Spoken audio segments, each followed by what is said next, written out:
লক্ষ লক্ষ টাকা দিয়ে একটা টিকিট কিনা লাগছে, 2-4 টাকা না কাকা। বিনা টিকিটে স্টেডিয়ামে ঢুকতে দেয় নাই, কোয়ালিটি ছাড়া স্টেডিয়ামে ঢুকতে দেয় নাই। একটা কোয়ালিটি নিয়ে ঢুকা লাগছে স্টেডিয়ামে, কতক্ষণ ঠিক না? ও বন্ধু, আল্লাহ পাক বলেন আমার ওই প্যান্ডেলে স্টেডিয়ামে ঢুকে যদি তোমার তেলাওয়াত শুনতে হয় আর আমাকে যদি দেখতে হয়, তাহলে মনে রাখো ফামান কানা ইয়ারজু লিকা রাব্বিহি, ওই দিন আমার সাথে সাক্ষাৎ নিবা আর ওই মাহফিল থেকে তেলাওয়াতের মজা নিবা। এর জন্য শর্ত হলো ফাল্যামাল আমালান সালিহা, ফাল্যামাল আমালান সালিহা। আমার দেওয়ার নির্দেশ অনুযায়ী যত নেক আমল আছে এই নেক আমলগুলো পাই টু পাই পুঙ্খানুপুঙ্খ করে আসবা। কোনো জায়গা কম থাকলে, টিকিটের কোনা ছিঁড়া থাকলে ঢুকতে দেওয়া হবে না, টিকিটের ডেট ফেল থাকলে ঢুকতে দেওয়া হবে না, টিকিটের গায়ে স্পট থাকলে ঢুকতে দেওয়া হবে না। ফাল্যামাল আমালান সালিহা ওয়া মা উমিরু ইল্লা লিয়াবুদুল্লাহা মুখলিসিনা লাহুদ্দিন। আর আমার এই আমল করলে হবা আবেদ, আর ইবাদত করলে হবা আবেদ। আর এই ইবাদত লাগবে কেমন? ওয়া মা উমিরু ইল্লা লিয়াবুদুল্লাহা মুখলিসিনা লাহুদ্দিন। ইবাদতটা হবে ইখলাসের সাথে, একমাত্র আল্লাহরই জন্য, পিওর আল্লাহর জন্য। ওয়ালা ইউশরিক বিইবাদাতি রাব্বিহি আহাদা। ওই ইবাদতের মধ্যে তোমার রবের সাথে কেউকে যাররা পরিমাণ শরীক করতে পারবা না। বুঝতেছেন কথা? ইবাদত হবে কার জন্য? জোর হলো না কার? এ যুবক, মাহফিল করছো কার জন্য? শুধু আনন্দ আর বিনোদনের জন্য? তোমাদের ক্রেডিট বাড়বে সেজন্য? ক্রেডিট বাড়ানোর জন্য যদি করো, ক্রেডিট বাড়বে তবে নেকি পাবা না। আনন্দের জন্য যদি করো, আনন্দ পাবা, নেকি পাবা না। ফুর্তির জন্য করো, ফুর্তি পাবা, নেকি পাবা না। মাহফিল হবে কার জন্য? তোমরা পাক্কা নিয়ত রাখো, আল্লাহ আজকের এই মাহফিলের ওসিলা করে আমরা ইয়াং যুবক, আমরা ইচ্ছা করলে কনসার্ট দিতে পারতাম, আমরা ইচ্ছা করলে পয়সা জমাইয়া মমতাজ মনির খান আলমগীরকে দিয়ে একটা গানের অনুষ্ঠান করতে পারতাম, আমরা ইচ্ছা করলে টাকা দিয়ে ঘোড়দৌড় অনুষ্ঠান, আড়িনাড়ের অনুষ্ঠান ইত্যাদি করতে পারতাম। আল্লাহ তা করি নাই। এত বড় ঘুমসান বিপদের মধ্যে মাহফিল করেছি মালিক, তুমি আজকের মাহফিলের ওসিলায় আমার এই যুব সমাজকে তুমি পাক্কা দিনদার, ইমানদার, পরহেজগার, আল্লাহওয়ালা যুবকে পরিণত করে দাও। ও যুবক, জান্নাতে যাওয়ার সময় যদি তোমার সফর সঙ্গী ভালো হয়, অথবা জান্নাতে যাওয়ার সময় তোমার রাহবার আর পথ প্রদর্শক যদি সম্মানী হয়, তার ওসিলায় তোমারও সম্মান বৃদ্ধি পাবে। কতক্ষণ ঠিক না? আল্লাহ যদি কোনো এলাকায় যান, যদি কোনো এলাকায় কোনো বড় নেতা আসে, রাজনৈতিক নেতারা আসে, ছোটরা সাথে সাথে ঘুরে, ছোট আঞ্চলিক নেতারা সাথে ঘুরে, ঘুরতে পারলে ক্রেডিট বাড়ে, মজা বাড়ে, ঘুরতে পারলে ক্রেডিট বাড়ে, মজা বাড়ে, একটু আনন্দ বেশি পাওয়া যায়। তুমি জান্নাতে যাইবা তোমার আমল দিয়ে, তবে তোমার সফরের আমির হবে কে? সাইয়্যিদাই সুবহানিল জান্নাহ আল হাসান আল হুসাইন রাদিয়াল্লাহু তাআলা আনহুমা। তোমরা যারা যুবক এই ধর্মের কাজ করবা আল্লাহর জন্য, তোমাদের জান্নাতের রাহবার হবে, সফরের নেতা হবে হাসান হুসাইন রাদিয়াল্লাহু তাআলা আনহুমা। এ আমার মারা, তোমরা জান্নাতে যাইবা, তোমাদের নেত্রী হবেন কে? সাইয়্যিদাতু নিসাই আহলিল জান্নাহ ফাতেমাতুজ জাহরা রাদিয়াল্লাহু তাআলা আনহা। তোমরা জান্নাতে যাবা, যার যার আমল তৈরি করো, তবে তোমার জান্নাতের নেত্রী হবেন, সামনে সামনে থাকবেন যিনি, যার সাথে তুমি জান্নাতে যাইবা, তিনি হবেন কলিজার টুকরা নবী পাক সাল্লাল্লাহু আলাইহি সাল্লামের প্রিয়তমা স্ত্রী। বলা হয় দ্বিতীয় মেয়ে, নাউজুবিল্লাহ, দ্বিতীয় মেয়ে, নবী পাকের মেয়ে ফাতেমাতুজ জাহরা রাদিয়াল্লাহু তাআলা আনহা সমস্ত জান্নাতি নারীদের নেত্রী হবে। কথা কোন ঠিক ঠিক না? হযরত ফাতেমা রাদিয়াল্লাহু তাআলা আনহাকে নিয়া আলী, হ্যাঁ, যারা জায়গা পাচ্ছে না তারা ঘুরিয়েছে, মাঝে বসো, আসতেছে না তো, আসলে দাঁড়ায় থাকলে তো তাকে কষ্ট হবে আর কি। আপনারা যদি আগায় বসেন, জান্নাতের দিকে আগানো হবে। একটু জিকিরের সাথে লা ইলাহা ইল্লাল্লাহ, আসেন, লা ইলাহা ইল্লাল্লাহ, লা ইলাহা ইল্লাল্লাহ, লা ইলাহা ইল্লাল্লাহ। আসেন, যে আগাবেন সে জান্নাতের দিকে আগাইলেন। ইকরামের নিয়তে আগান, আমি আগায় বসলে আর এক ভাই বসতে পারবে। এই নিয়ত করে আগায় বসলে আপনার আমল নামায় 10 বছর ইতিকাফের সব লেখা হবে। একটু জোরে কর না সুবহানাল্লাহ। 10 বছর লাগাতার কেউ ইতিকাফ করে না, আপনিও করেন না, আমিও করি না। এমন একটা মোটা নেকির অফার নবী দিলেন।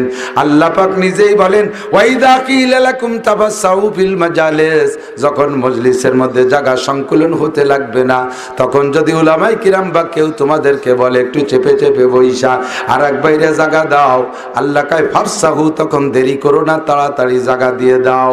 এবার আপনি যদি বলেন আল্লাহ শীতকালে দিন আমি একটা জায়গা গরম বানাই ওম বানাই ফেলাইছি, সেই জায়গা ছাড়িয়ে দিয়ে সামনে মাটিয়ে জায়গা ধুলো বালিয়ালা ঠান্ডা জায়গায় যেয়ে বসো, আমারে তুমি কি দিবা আগে কও, ভালো কিছু দিবা, বুঝলি তালি জায়গা ছাড়বো নালি ছাড়বো না। আল্লাহ কায়া সাহিল্লাহুলাকুম, সূরা তোরে বেহেশতের মধ্যে জায়গা দেবো। মোহাম্মদপুরের জায়গার দাম বেশি, জান্নাতের জায়গার দাম বেশি। কয় টাকা বেশি? শতকে 200-500 টাকা বেশি নাকি 2-5 কোটি টাকা বেশি নাকি? জান্নাতের ভিতরে জান্নাতি মানুষের হাতের একটা লাঠি খাড়াভাবে রাখলে লাঠির নিচে যতটুক জায়গা দখল হবে, সারা দুনিয়াকে 1000 বার বিক্রি করলে সেই দাম হবে না। একটা সাইডে দিয়ে সামনে আসলে অট্টুক জায়গা আপনি জান্নাতে কমপক্ষে পাইবেন। আপনার নামে একটু দলিল হয়ে গেল জান্নাতের মধ্যে জায়গা। যুবকরা যারা দাঁড়িয়ে আছো গেট বন্ধ কইরা, তোমরা যদি বসো, তোমরা যদি বসে পড়ো, হযরত আব্বাস রাদিয়াল্লাহু তাআলা আনহুর সাথে জান্নাতে যাইতে পারবা।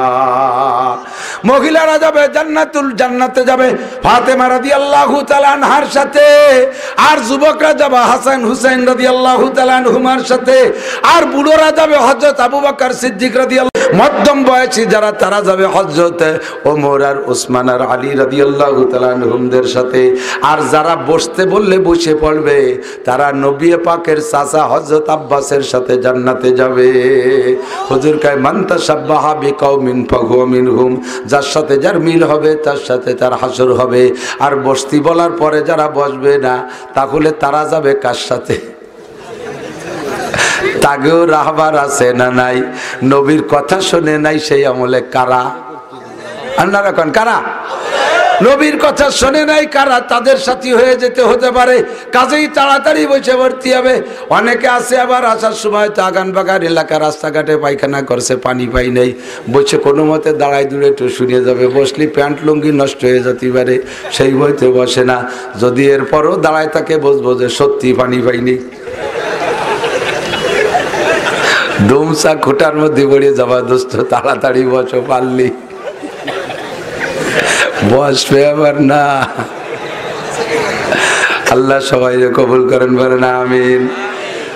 আমার মারা সময় কম বিদায়, মুখে যা আসতেছে, যেদিক মাথায় আসতেছে সেদিকে একটু করছি। কি করব, আপনাকে তো সময় আছে, আমার তো নাই। যারা দাওয়াত দিতে গেছে ওর কাছে শুনে দেন, ডায়েরির পাতা ছিঁড়ি বেলায় দিয়েছে টানতে টানতে, নাই সময়। তার ভিতরে সবচাইতে বেশি মাহফিল দিছি মাগুরা, 30টার উপরে খালি এক জেলায়, আর কোন কোন জেলায় একটাও দিতে পারিনি। আসে নাই এমন কোন জেলা নাই বাংলাদেশের, একেবারে সেন্ট মার্টিন থেকে নিয়ে একেবারে তেঁতুলিয়া পর্যন্ত, এর কোন জেলা বাদ নাই যে সেইটা আমার কাছে আসে নাই। শত শত হাজার হাজার কারে দেব, তার মধ্যে মাগুরা লাগিয়ে দিচ্ছি বস্তা বই দিয়ে, দিন রাত সকাল সন্ধ্যে যা ফাঁক পাইছে ওরা ডুয়ে পড়ছে।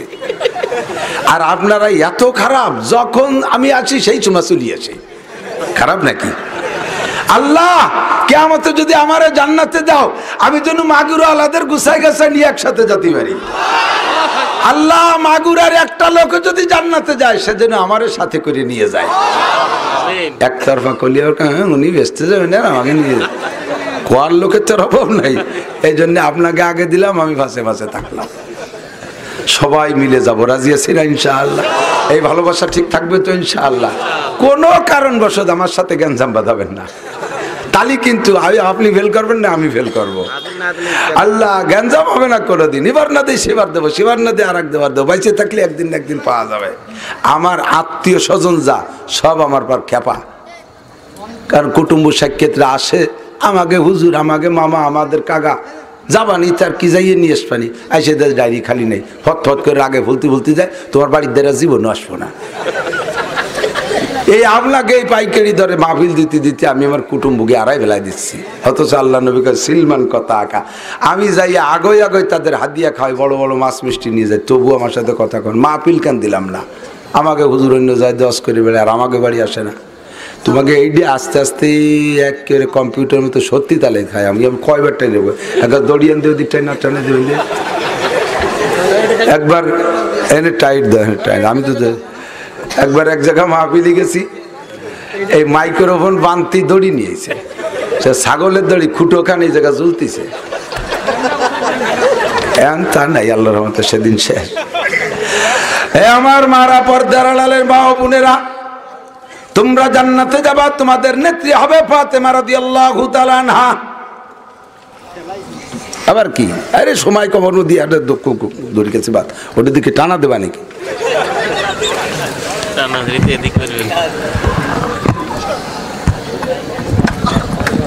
সাইয়্যিদাতু নিসাই আহলিল জান্নাহ ফাতেমা রাদিয়াল্লাহু তাআলা আনহা জান্নাতি নারীদের নেত্রী। কোন সুবহানাল্লাহ। যুবক, তোমাদের রাহবার হবে হাসান হুসাইন, খুশি না বেজার? নবী পাকের কলিজার টুকরা হাসান হুসাইন শহীদ, 2 ভাই। একজনকে মারছে এই শিয়ারা বিষ খাওয়াইয়া, আর একজনকে মারছে এজিদ কারবালার ময়দানে, 2টা ভাই শহীদ। তার আব্বা আলী রাদিয়াল্লাহু তাআলা আনহু শহীদ। এই হাসান হুসাইন হবে তোমাদের যুব সমাজের নেতা, আর মা বোনদের নেতা নেত্রী হবেন ফাতেমা রাদিয়াল্লাহু তাআলা আনহা। রাতের বেলায় ফাতেমা আর আলী রাদিয়াল্লাহু তাআলা আনহুমা 2 জন বিছানায় শুয়ে আছে। গভীর রাত্রে হযরত আলী রাদিয়াল্লাহু তাআলা স্বপ্নেও বলতে পারেন অথবা সজাগ হয়েও বলতে পারেন, বলেছেন ইয়া ফাতেমা তুজিনি বিল মা, ফাতেমা আমার একটু পানি এনে খাও। আওয়াজ পেয়ে ফাতেমা রাদিয়াল্লাহু তাআলা আনহা বিছানা থেকে উঠা দৌড়ে গিয়ে পানি নিয়ে এসে আনতে আনতে এসে দেখে স্বামী নাক ডেকে ঘুমাচ্ছে। চিন্তা করলেন আমি কি ডেকেই পানি পান করাবো সজাগ করে, না কি করব, না পানি রেখে আমি শুয়ে পড়ব। এবার ভাবলেন সারা দিন পরিশ্রম করেছেন, পরিশ্রান্ত ক্লান্ত মানুষ, যদি আমি এই ঘুম ভাঙ্গাইয়া পানি খাওয়াই ওনার কষ্ট হবে, ঘুম ভাঙ্গানোর দরকার নাই। এবার পানি রেখে আমি শুয়ে পড়ি। শুয়েও উঠে গেছেন, চিন্তা করলেন পরবর্তীতে যদি আবার পানি চায়, আমি যদি ঘুম ভেঙে উঠে পানি না দিতে পারি, স্বামী আমার কষ্ট পাবে, কাজেই থাক, একটা রাত না ঘুমালি কি হবে।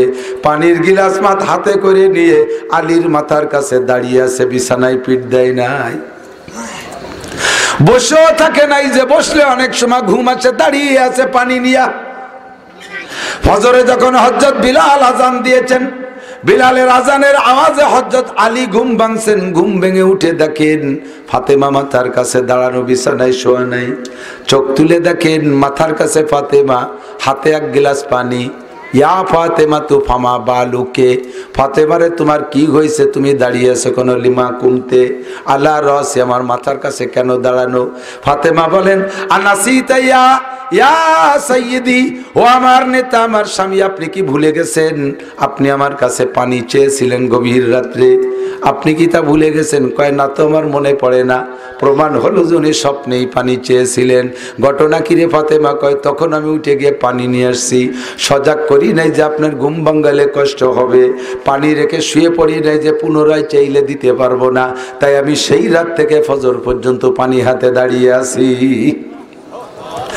এ বিটিরা ভালো করে শুনিস,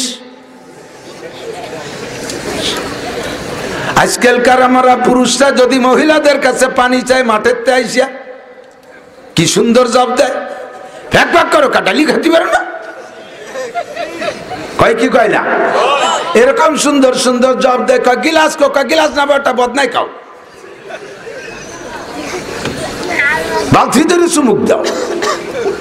ফাতেমা রাতভর পানি হাতে দাঁড়া, হযরত উঠে আলী উঠে দাঁড়াইয়া ফাতেমাকে জড়িয়ে ধরে বলছে, ফাতেমা তুমি আজকের রাত্রের এই পরিশ্রমের কথা কোনোদিন তোমার আব্বারে কবা না?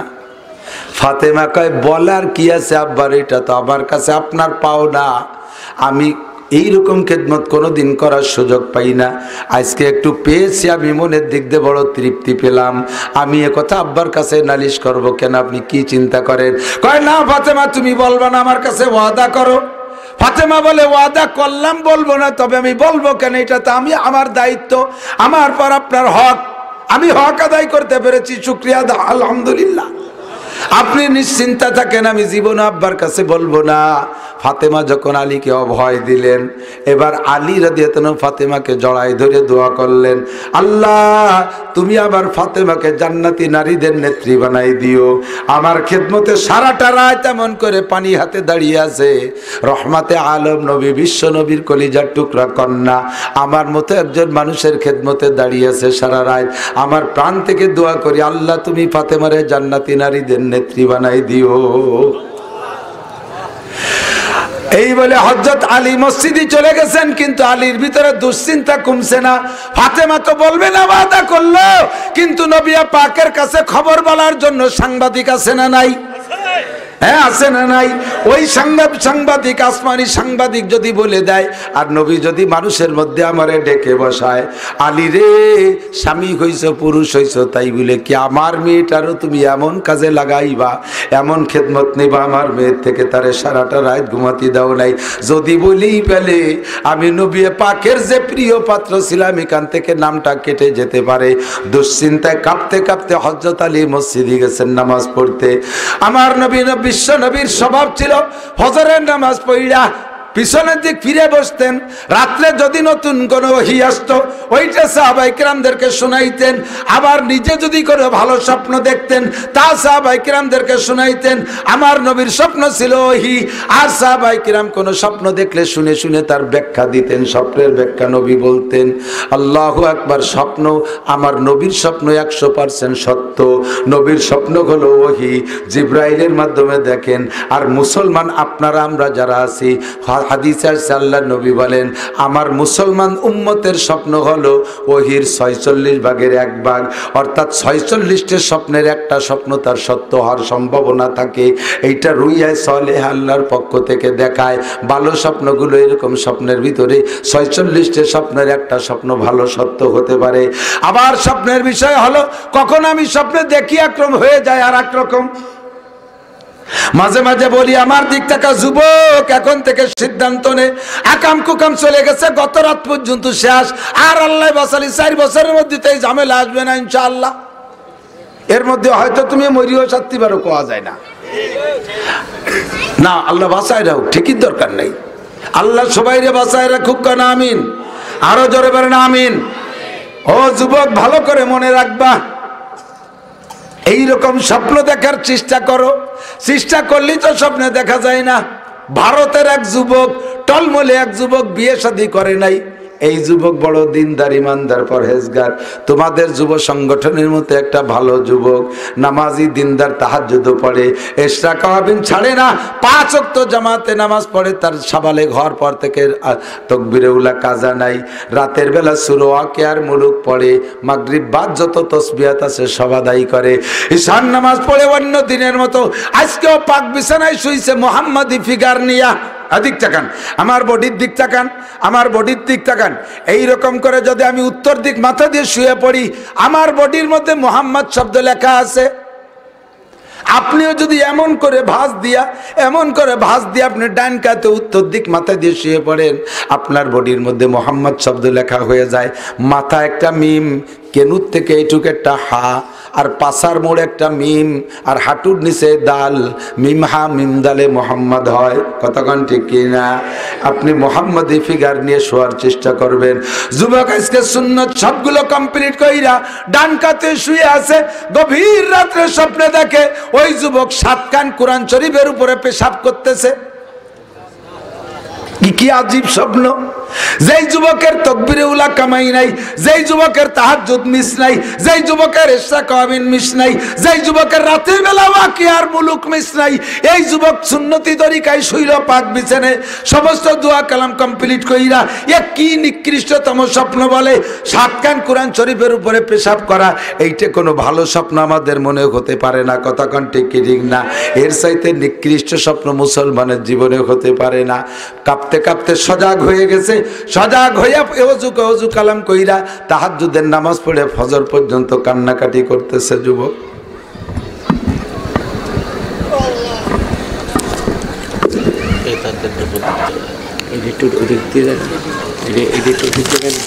এইটারে বাজাইয়ে ওর টাকনুর নিচে দিয়ে দে। ওই যে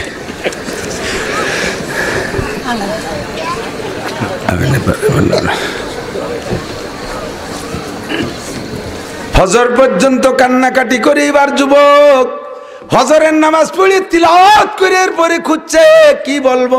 ইমাম সাহেবের কাছে গিয়ে বলছে, হযরত আমি এই স্বপ্নে দেখেছি আমার পরাণ কাঁপতেছে, আমার কোন আমল কি আল্লাহ পাক কবুল করেন? আমার আমল কি সব বাতিল আমল নাকি? যেমন খারাপ স্বপ্ন আমি দেখলাম। ইমাম সাহেব কয়, স্বপ্নের ব্যাখ্যা সবাই জানেন, আমিও পারি না, আমারও তো ভয় হচ্ছে, তুমি এমন খারাপ স্বপ্ন কেন দেখলে? যাও দেওবন্দে হযরত মাওলানা ইয়াকুব নানুতুবি রহমাতুল্লাহ আলাইহিকে আল্লাহ পাক একটা আজীব ইলম দান করেছেন, জ্ঞান দান করেছেন। উনি স্বপ্নের ব্যাখ্যা বলতে পারে সুন্দর। হুজুরের কাছে যে জিজ্ঞেস করো, হুজুর আমি এই স্বপ্ন কেন দেখলাম? যুবক আর দেরি না করে চলে গেছে ইয়াকুব নানুতুবি রহমাতুল্লাহ আলাইহির কাছে, যায় বলতেছে, হযরত আমি কি বেঈমান হয়ে গেলাম? আমি কি কাফের হয়ে গেলাম? আমি কি মুনাফিক হয়ে গেলাম? আমি এমন খারাপ স্বপ্ন কেন দেখলাম? ইয়াকুব নানুতুবি বলতেছেন, বলো কি বলে দেখেছো? বিস্তারিত শুনানোর পরে ইয়াকুব নানুতুবি লাফ দিয়ে উঠে বুকের সাথে জড়িয়ে ধরে ওর দুই গালে কপালে চুমু খেয়ে কয়, বাবা তোর নেকামল আল্লাহ কবুল করছে বিদায় তুই এত সুন্দর স্বপ্নে দেখছিস। যুবক কয়, হুজুর কি কন? গ্রাম্য পাবলিকদের মতো কলিয়েন নাকি? পাবলিকের কাছে স্বপ্ন যদি কেউ কয়, যদি খারাপ স্বপ্ন কয়, নিয়ম হলো যে ভালো দেখছো তাই করতে হবে। তাই বললেন নাকি? কয় না, স্বপ্নের ব্যাখ্যা বড় আলিশান, বড় দামি স্বপ্ন। আমি আত্মইবাদতবন্দেগী করে কোরআন হাদিস পড়ে ঘুমাই, তাও এমন একটা দামি স্বপ্ন আমি খুঁজে পাই না। তুই কি আমলের বিনিময়ে এমন ভালো স্বপ্ন দেখলি?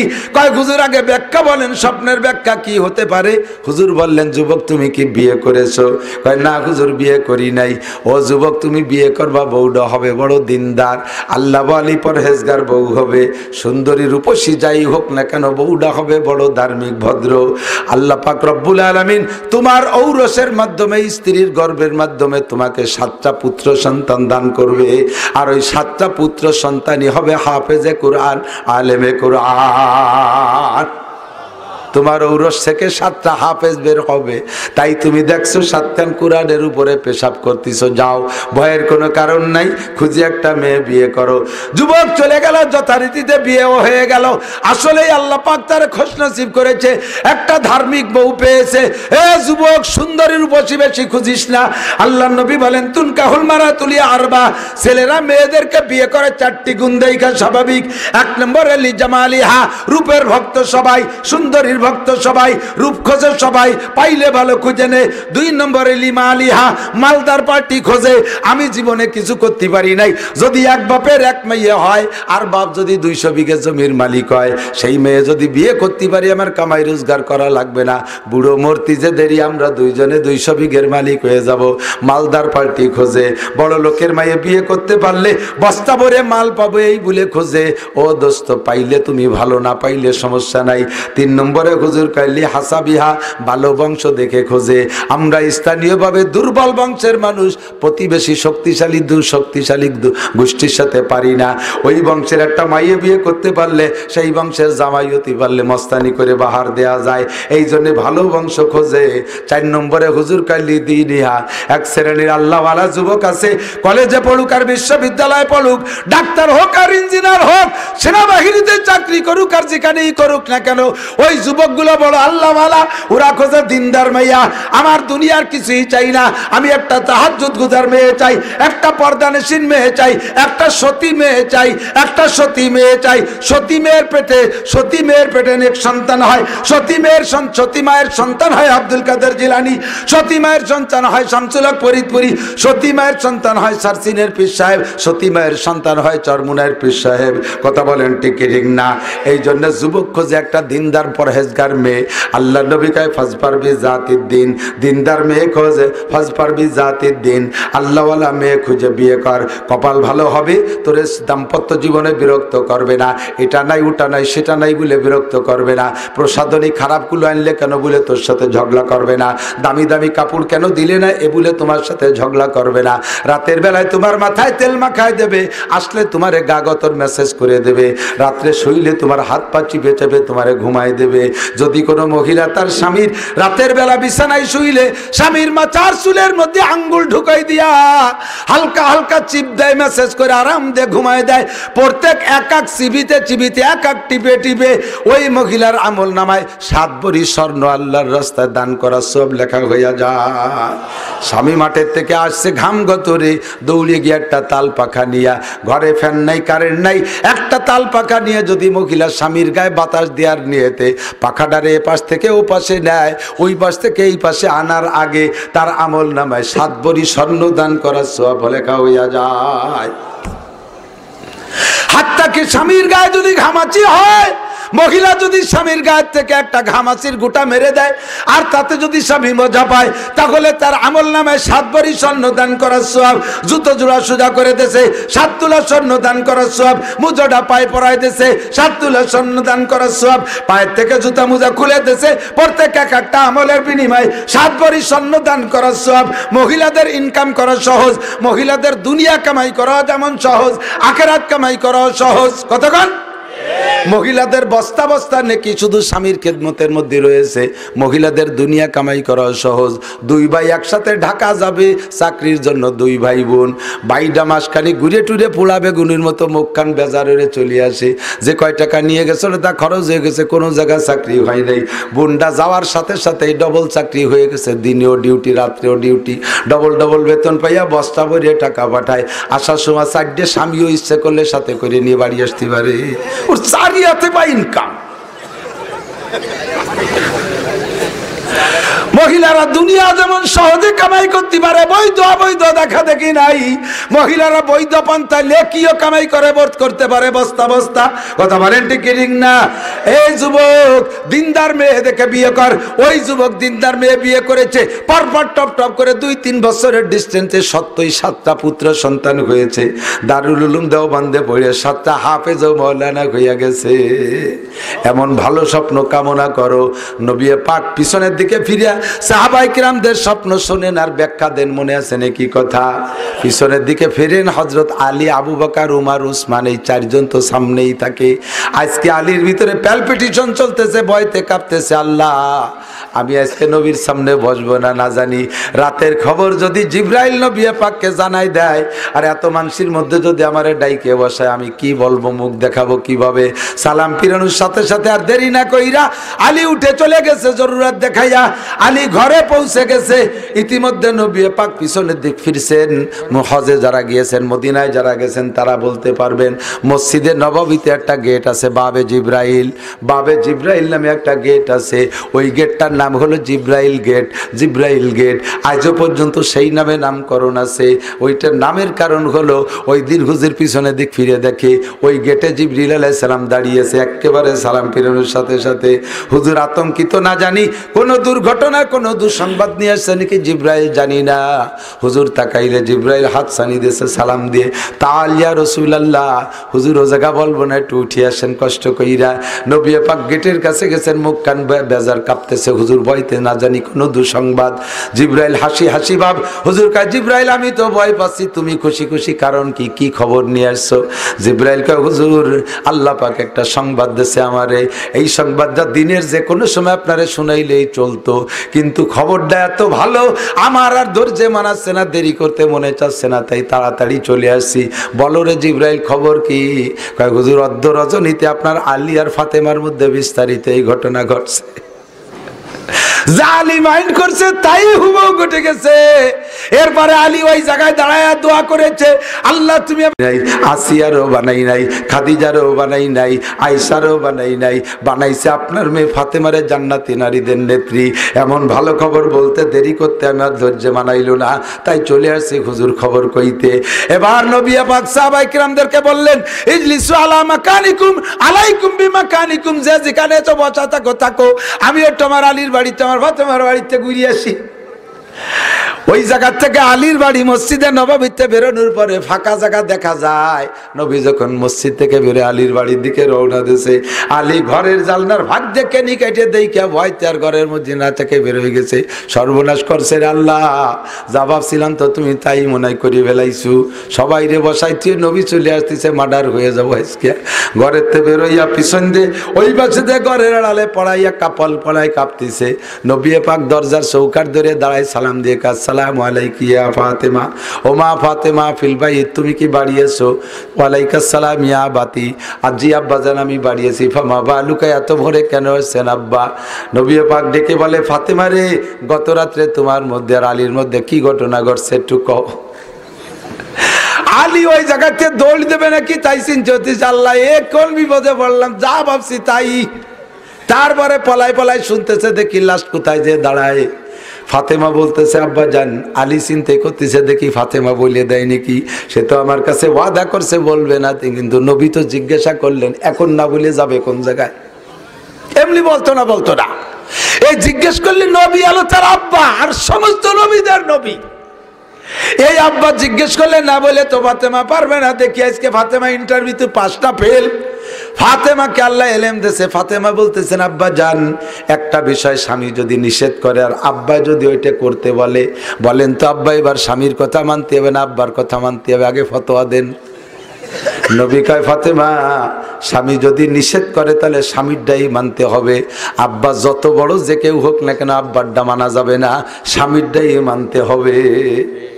ফাতেমা কয়, আব্বা তাহলে রাতের ঘটনা আমার বলা নিষেধ, আমি আমার স্বামীর কাছে অঙ্গীকার করেছি, আমি জীবনে কোনোদিন বলবো না। এবার নবী বলেন, ফাতেমা আমাকে আল্লাহ পাক রব্বুল আলামিন জানাই দিয়েছে তোমার বলা লাগবে না। মা ইয়ান্তিকু আনিল হাওয়া ইন হুয়া ইল্লা ওয়াহয়ুহা, আমাকে জিবরাইল এসে বলে গেছে তোমার বলা লাগবে না, সব আমি জানি। তবে মা তোমারে আমি কি দিয়ে খুশির প্রকাশ করব? ও মা, তু ভাইয়ের বিয়ে, বোনির ছেলের বিয়ে, বোনির দেওরের ননদের শালার মা হিসাবে, তাও হিসাবে বিয়ে হিসাবে শালা, তার বিয়ে তাও নেয়াজ উচরি দূরে বিল আড়াআড়ি মাজায় গামছা বাঁধে বাগা কাঁচা দিয়ে কতক্ষণ। আর মানুষ মরলে গেলে মারা গেলে তাই নিষেধ, যদি স্বামী নিষেধ করে। আর এলাকায় একজন মানুষ কিনা মারলো তা দেখা দরকার। ওরে বাবা, যাইয়ে কেটে বিটিরা দেখতে যায়, যায় এদিক যায় নাকি? পর্দা বুঝিদার কোনো বালাই নাই, যাই আবার সেই বাড়িয়া লাগে সাথে কান্দার সুর জুড়িয়ে দেয় একসাথে। এই এগে তো না আপনজন মারছে কান্দতে, তুই কান্দো কা? ওই সবাই কাঁদতেছে তাই একটু কাঁদতেছি, উনি সবাই সাথে তাহলে তাল মিশ। এ মহিলারা ভালো করে জেনে নাও, যেই পুরুষটারে তোমার জীবদ্দশায় দেখা হারাম, এই যে পুরুষের সাথে জীবদ্দশায় সাক্ষাৎ করা হারাম, চাচা শ্বশুরের সাথে ভাইয়ের বেটা বউ এরা দেখা করতে পারবে না, মামা শ্বশুরের সাথে মহিলারা দেখা করতে পারবে না, প্রতিবেশী চাচা শ্বশুর দাদা শ্বশুরদের সাথে দেখা করতে পারবে না, দেওর ভাসুরে দেখা করতে পারবে না, দুলোভাইয়ের সাথে দেখা করতে পারবে না, 22 শালা বোনের শালা একের সাথে দেখা করতে পারবে না। বুনির শালা হয় নাকি? বুনির দেওর আর কি, যাই হোক শালা একের সাথে দেখা করতে পারবে না। এগুলো মারা যাওয়ার পরও তাদের চেহারা দেখা হারাম। কয় যে আমার বড় কাকা, আমার বড় কাকা 3-4 সিরিয়াল দূরের বড় কাকা, আর দুনিয়ায় দেখবো না। কাকা যে আমার কি ভালোবাসতো, এই হলো সুর। পুরুষই কান্দে, খালি কান্দে, আর মহিলাদের কান্দার মধ্যে আবার সালাদ হয়, ঠিক না? এক মহিলা স্বামী মারা গেছে, স্বামীর সাথে ভালো বনি বানাচ্ছিল না, স্বামী পিরাই মারধর করতো। এখন মহিলাদের স্বামী মরে গেলে তো স্বামীর গুণকীর্তন কয় আর কান্দে। এই মহিলার স্বামী মারা গেছে, কান্দেই না, মোটেই কান্দে না, টোটালি কান্দে। ও তোর মনে মনে খুশি হয়েছে, দামলা মরছে আমি বাঁচছি, আর তোর টেঙ্গির বাড়ি খাওয়া লাগবে না। এখন প্রতিবেশী মহিলার কাছে কয় তুই যদি একটু না কান্দো তাহলে মানুষ মাইন্ড করবে রে, তোর মনে হয় কোন জায়গায় লাইন টাইন আছে, সেই খুশিতে তুই থামিয়ে রয়েছিস, একটু কান। কয় যে কানবো যে আপা কি কইয়ে কানবো, আপনাকে তো কর কত আছে, স্বামী আমারে সানাচুর খাওয়াতো। রাতের বেলা চকলেট আনিয়ে খাওয়া তো এই কই তো শুদ্ধ আমি কি কয়ে কানবো কান যা আছে একটা কিছু বাবা কোনো দিন টাঙ্গারি দে সাড়া বাড়ই নেই বাবা রে ভাই বাবা কোনো দিন মুনাই দে সাড়া মারি নেই বাবা রে ভাই তোর কান্দা লাগবে না তাম স্বামী রেখে বাবা রে ভাই এই বিনয় বিনয় কান্দে মহিলারা ওই জায়গা তোমার যাওয়াই হারাম মানুষ মারছে যেখানে মরুক তুমি যাইতে পারবা না স্বামীর বিনা অর্ডারে ভাই বাড়ি যাইতে পারবা না বোনের বাড়ি যাইতে পারবা না স্বামীর সংসারে মাল খেয়ানত করতে পারবা না আল্লাহর নবী বলেন সাহাবায়ে কিরাম জিজ্ঞেস করছেন ইয়া রাসূলুল্লাহ আইয়ুমা ইমরাতিন খায়র দুনিয়ায় সবচেয়ে ভালো মহিলাকে সবচেয়ে দামি বা শ্রেষ্ঠ মহিলা আল্লাহর কাছে কে আল্লাহর নবী জবাব দিলেন আইয়ুমা ইমরাতিন খায়র নবী পাক জবাব দিলেন আল্লাহ নবী বলতেছেন ওই মহিলা সবচাইতে ভালো তুতিউহিজা আমারা স্বামী যে কথা বলে সেই কথা একেবারে বিদ্যুৎ গতিতে মানে স্বামীর কথা পাই টু পাই মানে স্বামীর খেদমত করে তুতিউহিজা আমারা স্বামীর সমস্ত হুকুম মেনে চলে ওয়ালা তুফসিদু ফি মালিহি ওয়া ফি আওলাদিহি স্বামীর মালও খেয়ানত করে না স্বামীর সন্তানও খেয়ানত করে না স্বামীর মালও খেয়ানত করে না স্বামীর সন্তানও খেয়ানত করে না সন্তান খেয়ানতের মাল খেয়ানতের কি মানে স্বামীর মালকে পাহারাদারি করে স্বামীর বাড়িতে চুরি করে বাপের বাড়ি পাঠায় না স্বামীর বাড়িতে চুরি করে গাইড কেটে বোন বাড়ি ভাগ্নের জন্য দেয় না ভাই বাড়ি পাঠায় না এই মহিলা সবচেয়ে ভালো মহিলা স্বামীর অনুপস্থিতিতে স্বামীর মালগুলো পাহারাদারি করে স্বামীরা কত কষ্ট করে বাইরে থেকে কামাই করে আনে রৌদ্রের মধ্যে পিঠ পোড়ায় খরার মধ্যে পুরুষরা কামাই করে দেখেন তো নাই আমি সেদিনকে যে 3 দিন আগে গেছিলাম সুন্দরবনের পাশে মাহফিল করতে এক লোক বলল এই সুন্দরবনে কি ইনকাম করে নাম জাহাঙ্গীর ভাই নামও কয়ে দিলাম ইউটিউবে চলে যাবে জাহাঙ্গীর ভাই আমার শুনতেছে জাহাঙ্গীর ভাই গাড়ে দোনালা বন্দুক সুন্দরবনের মধ্যে কয় জঙ্গলে গরান কাট কেটে ধুইছে কাঠুরেরা আমি এই গরানের উপরে দাঁড়াইয়া মাগরিবের নামাজ পড়বো নিয়ত করছি গেছি তো আমরাও সুন্দরবনে কামাইয়ত্তি বিবি বাল বাচ্চারে কামাই করে খাওয়াবো জীবনের ঝুঁকি নিয়ে জঙ্গলের মধ্যে গেছি আমি যখনই কাঠের উপরে গামছা বিছাই নামাজে দাঁড়াইছি তখন দেখি যে কাদা তো কাদাওয়ালা এলাকা সুন্দরবন পুরোটাই সৈর কাদা ওর মধ্যে বাগে পা দিলে উঠলে চটার শব্দ হয় তো প্রাণী যেমন তার পায়ের আওয়াজও তেমন হরিণীর পায়ের আওয়াজ একরকম মানুষের পায়ে যায় একরকম বাঘ তো বড় পালা জোরে জোরে ছট শব্দ হচ্ছে আমি বুঝে ফেলেছি কাম হয়ে গেছে আমি একাই ও জায়গা আর কেউ নেই বন্দুক আছে আমার গাড়ি বাগে বন্দুক মান না বন্দুক জড়ায় থাবা মারে এর বন্দুক জড়ায় থাবা মারে এই করতে নামাজে দাঁড়াবো এর মধ্যে দেখি যে বাঘ এনকে নামাজের উস্তায় এখন 16, 18, 20 জন একটা গল্প শুনলাম 40 জনের মধ্যে থেকে একজনে ধরে নিয়ে গেছে 39 জনে কাটি রাখতে পারে নাই আল্লাহু আকবার দেখলাম বাঘ আমি আয়াতুল কুরসি পড়লাম নামাজের আগে আয়াতুল কুরসি পড়িয়া কি কাগজ আছে 1:30 পর্যন্ত সময় একটা কালেকশন আর 1:30 পর্যন্ত আমার অবশ্যই টাইম হিসেবে আছে না আমার জাতি লাগবে 1.5 ঘন্টা সে আর স্টেজ আমার 9টা এটুকু আমার কি হেলিকপ্টার আগে দেবে নাকি কলি হয়ে যাবে নাকি আমার আসা যাওয়া আমার হিসেব মতো আমার সাথে জোরাজুরি লিবার সামনে আর দাওয়াত রাখবো না আমার স্বাধীন মতো ছাড়িয়ে দিতে হবে যতটুক বলার দরকার ততটুক আমি করবো কালেকশন করতে হবে কারণ মাহফিল হলি যদি কালেকশন এই মানুষগুলো আসবে কিভাবে কন আর আপনারা যদি না দেন তাহলে এরা মাহফিল করবে কিভাবে কন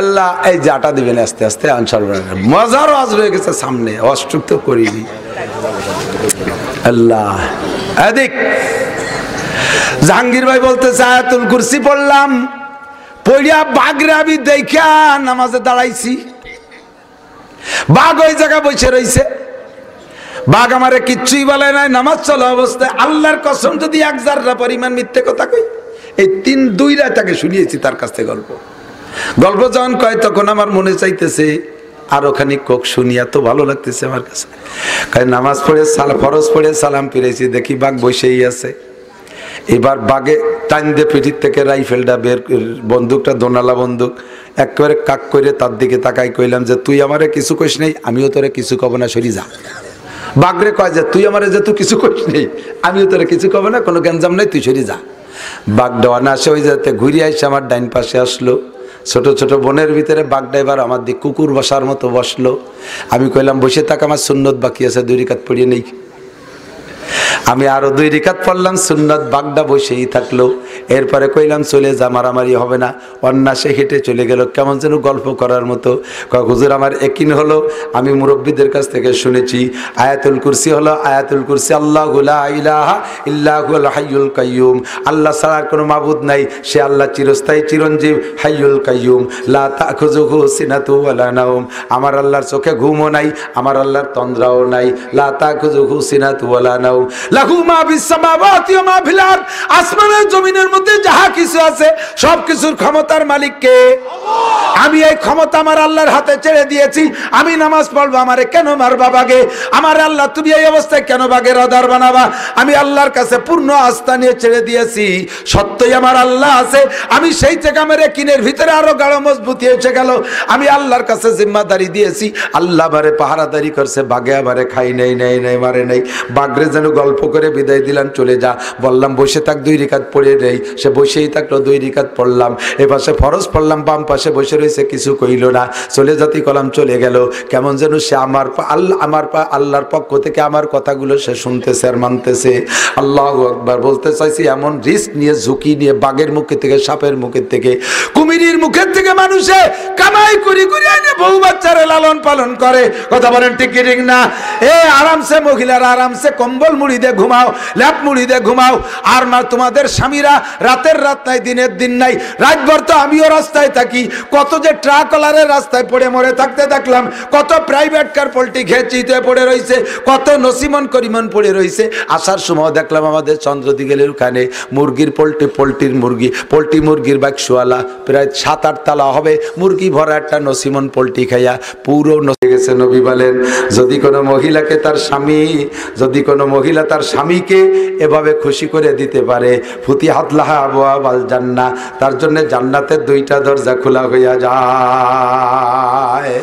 আল মারআতু ইযা সাল্লাত খামসাহা ওয়া সামাত শাহরাহা ওয়া আতাত বালাহা ওয়া আহসানাত ফারজাহা ফালতাদকুল জান্নাত ফালতাদকুলিল জান্নাতা মিন আইয়াবিন শাআত। যে কোনো মহিলা যদি 4টে কাজ আমল করে, 4টে আমল যদি ঠিক করে করে, 1 নম্বরে 5 ওয়াক্ত নামাজ, 2 নম্বরে রমজান মাসের রোজা, 3 নম্বরে যদি সতীত্ব রক্ষা করে চলে, এদিক টাকা সতীত্ব রক্ষা করে চলে, পর্দা পশিদা ঠিক রাখে, মাথা থেকে পায়ের তালু পর্যন্ত যদি পর্দায় রাখে, আর স্বামীকে যদি খুশি রাখতে পারে বৈধ পদ্ধতিতে, তাহলে আল্লাহ নবী বলেন জান্নাতের গেট কয়টা? জোরে বলেন কয়টা? 8টা দরজা। জান্নাতের গেট কয়টা? 8টা। জাহান্নামের গেট কয়টা? 19টা। জাহান্নাম 7টা, তবে গেট হলো 19টে, আর জান্নাত হলো 8টা। জান্নাতের গেট 8টা, বড় বিশ্ব গেট হলো 8টা, একেবারে মেন গেট 8টা। এই 8টা জান্নাত থেকে ওই মহিলাকে এক একটা নেক আমলের কারণে 2টা করে গেট খুলে যায়, আর প্রত্যেক গেট থেকে তারা হাতছানি দিয়ে ডাকতে তালে থাকে, চলে আসো মহিলা, তুমি তোমার স্বামীকে খুশি করেছো, চলে আসো মহিলা, তুমি নামাজগুলো ঠিক মতো পড়েছো, ও মহিলা রমজানের রোজাগুলো ঠিক করে রেখেছিলে, মহিলা তুমি হাজারো লুচ্চ বদমাশ ছেলেদের আক্রমণে তুমি দুর্বল হও নাই, বহুত অপকৌশল স্থানীয় যুবকরা তোমার পিছনে করেছে, তুমি তোমার সতীত্বকে নষ্ট হতে দাও নাই। আসো তুমি পবিত্র মহিলা মুহসানাত, তুমি নেককার দিনদার, তুমি সাজেদা আবেদা সালেহা, তুমি মুত্তাকিয়া, তুমি মুত্তাকিন পরহেজগার। আসো তোমার জন্য জান্নাতের আর 7 নম্বর 8 নম্বর গেটও খোলা, 8টা দরজা দিয়ে ডাকতে থাকবে, ও মহিলা তুমি জান্নাতে যাইবা। এবার যাওয়ার সময় যাবা, তোমার নেত্রী হবে ফাতেমা, শর্ত হলো তুমি ফাতেমার মতো স্বামীর খেদমত করবা। তুমি কার মেয়ে? তুমি চেয়ারম্যানের মেয়া। চেয়ারম্যানের মেয়ের দাম বেশি না ফাতেমার দাম বেশি? কথা বল। এমপির মেয়ের দাম বেশি না ফাতেমার মেয়া? প্রধানমন্ত্রী প্রাইম মিনিস্টারের মেয়ের দাম বেশি না ফাতেমার দাম বেশি? আরে তুলনা করাই হারাম। কথা বল না কেন? সারা পৃথিবীর সমস্ত পীর সাহেবের বউ, পীর সাহেবকে মাইয়া, সমস্ত নেতা নেত্রীর মাইয়া এক পাল্লায় উঠাই দিলে ফাতেমার একটা চুল রে আর এক পাল্লায় উঠাই দিলে ফাতেমার চুলের ওজন বেশি হয়ে যায়। কথা কান ঠিক না? সাইয়্যিদাতুন নিসাই আহলিল জান্নাহ, জান্নাতি নারীদের নেত্রী ফাতেমা, তার সাথে তুমি জান্নাতে হবে, জান্নাতি হইবা। কারণ নিয়ম হলো কি, পদ্ধতি হলো, আল্লাহ নবী কয় মান তাশাব্বাহা বিকওমিন ফাহুয়া মিনহুম, যার সাথে যার মিল হবে তার সাথে তার হাসর হবে, যার সাথে যার মিল হবে তার সাথে তার হাসর হবে। এই জন্য তুমি এদিক চলে আসো। মহিলারা 1 নম্বরে স্বামীর মাল রক্ষা করবা, 2 নম্বরে আহসানাত ফারজাহা, 2 নম্বরে 1 নম্বরে নিজের সতীত্ব রক্ষা করবা, ওয়া আতাত বালাহা, আর স্বামীর খেদমত করবা, ওয়া আহসানাত ফারজাহা, আর কি স্বামীর মালকে হেফাজত করবা, স্বামীর মালামাল মাল এবং সন্তানকে হেফাজত করবা। ওয়ালা তুফসিদু ফি মালিহি ওয়া ফি আওলাদিহি, মাল পাহারাদারি তো করবেনই করবেন। এই অনেক মহিলারা আছে স্বামীর বাড়িতে জুত করে মুষ্টি চাল মাইক নিয়ে দান, খেড়িও দান, সলা বেচা টাকা, ডিম বেচা টাকা, মুরগি বেচা টাকা, আর স্বামী বাড়ি না থাকলে গুলাইতে 2 মন, এগুলো গুছায় গাছায় বেছে কিনে জুত করে বাপের বাড়ি পাঠায়। স্বামীর কাছে বাপের বাড়ির ক্রেডিট বাড়ানোর জন্য ওই বাড়িতে সাইকেল একখান কিনে নিয়ে আসে। আইনিকা এখানে আমার আব্বা দেশে টাকার, স্বামীর বাড়ির টাকা উনি আব্বাই দেশে। এই 2 নম্বরই গোসল করিও। নবীকে আমি জাহান্নামে গিয়েছিলাম মেরাজের রাত্রে, নারীদের বিভিন্ন সেক্টরে বিভিন্ন সাজা দেখে আসছি। আমি দেখলাম মারারতু লাইলাতা উসরিয়া বিবি ইমরাতিন মুআল্লাকাতিন বিলিসানিহা, এক শ্রেণীর মহিলাদের দেখি জিব্বায় হুক লাগায়া ঝুলাই রাখছে, জিব্বায় কুটা দিয়ে ঝুলাই রাখছে। জিজ্ঞেস করলাম জিব্রাইল, আর এই মহিলাগুলো শিক কাবাবের মতো এই গ্রিল মুরগি দেখছেন না, ইদানিং তো গ্রিলের ব্যবসা খুব সব জায়গায় রেস্টুরেন্টে আছে।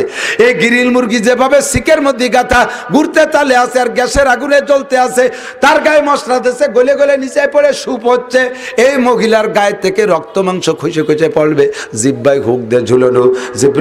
জিব্রাইলকে বললেন হুজুর এদের কি শান ফামা বা লুহা, এই জিব্রাইলের এই অবস্থা কেন?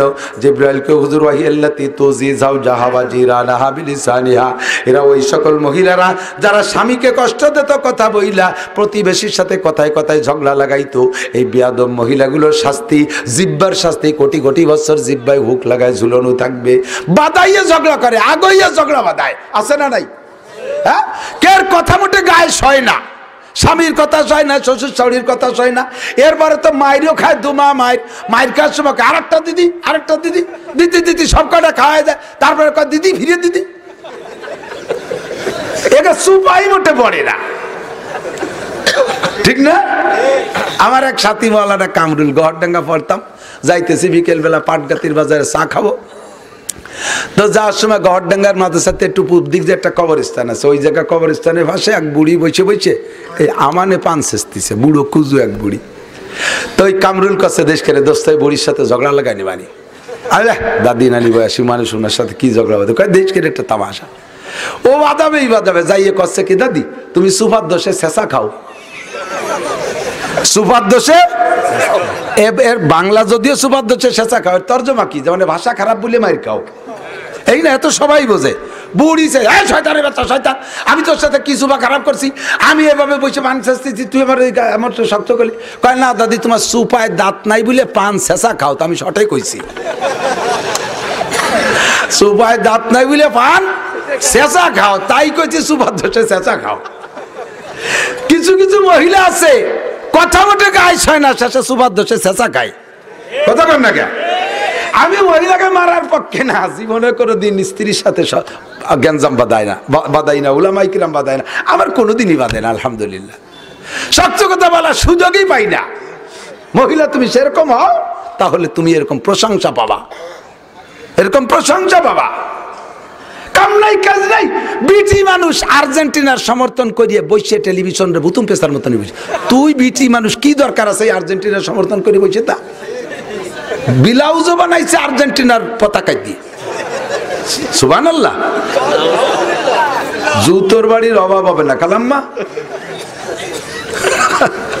বিটি মানুষ কপালে আর্জেন্টিনার পতাকা, শাড়ি কিনছে আর্জেন্টিনা। তোর আর্জেন্টিনার বাবারা আল্লাহর কসম ধরে রাখি, যদি মারার আগে কলেমা না পড়ে এক চাইতে ইহুদির গোষ্ঠী সব জাহান্নামী। আস্তে কও কে দল করো বিদায়, আরে দলের জায়গায় তাক হাকিকি কথা কইয়ে যাব। একটা ইহুদিয়া জান্নাতে যাবে, একটা নাসারা জান্নাতে যাবে, একটা হিন্দু যদি জান্নাতে যায় তাহলে আল্লাহর সাথে ঝগড়া আছে। গ্যাঞ্জাম বাতায় না ওই জায়গা যাইয়া। তারা হিন্দু বেচতে যাচ্ছে আর আমরা মুসলমানের ডোলডগর বাজাতে পারলাম না, কত তা আমাকে কত কিছুতে বঞ্চিত। আর আজকে তারা আকাম কোকাম করে ভাষা বড় কাঁচা দিয়ে ভেসতে চলে যাবে, এলাকায় নেবো গ্যাঞ্জাম। আল্লাহর কসম একটা হুদনা ছাড়া জান্নাতে যাবে না। তাদের সাথে পীড়িত কইরিয়া দল কইরিয়া নাচা গা কইরিয়া যা করছো গত রাত পর্যন্ত শেষ। আজকে পাক্কা তওবা করো, আল্লাহ ভুলই করেছি। দাঁত দেওয়া যাবে কিনা? ওদিকে আমার নির্বাচনের আগে আমার কাছ থেকে 50 লাখ টাকা খাইছে এই ভুটান নাই।